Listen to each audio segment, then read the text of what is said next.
ప్రకాష్ అన్న గారు ఎమ్మెల్యే గారు వచ్చిండ్రే ముత్తాలకి. ప్రకాష్ అన్న గారు వచ్చి ఈసారి పూజ చేసుకొని పోయింది. పూజ చేసుకొని ఆడికి పోయిరే పల్లంపల్లికి పోయింది. పల్లంపల్లి అయ్యో నంతాలప్ప నంతాలా అని చెప్పాడు. నువ్వు తలపై సై పెట్టుకొని సాయాలా?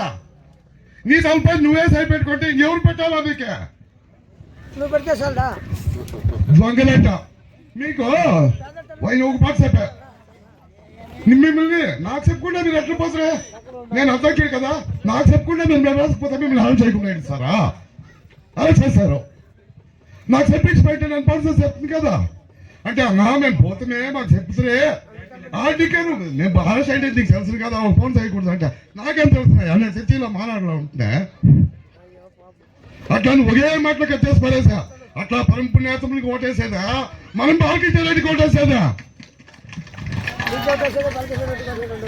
మన ప్రాణం పైన సరే ఏమైనా సరే బాలకృష్ణ రెడ్డికి ఓటేసి గెలిపించి అమ్మ అసలు గెలిపించుకొని మన అన్న ఎడపాడి పళనిస్వామి వాళ్ళకి గెలిపించి మనమందరం ఒట్టుమెచ్చంగా చేస్తేనే రేపొద్దున మనకి అయ్యేది. అన్న చౌకిత బాలకృష్ణ రెడ్డి 2 బస్సులు వేసా మనకి. ఏమో సందర్భం అయిపోయా ఆ క్షణంలోనే 15 దినాలుగా 2 బస్సులు నిలిపారేసా. ఇట్లా మంచి పనులు చేసిన వాళ్ళకి ఓటేస్తామా బాలకృష్ణ రెడ్డికి ఓటేస్తామా అని అందరూ తెలుసుకొని మనం దయచేసి అందరూ ఒట్టుమొత్తంగా బాలకృష్ణ రెడ్డికి ఓటేయాలని కోరుకుంటున్నాము.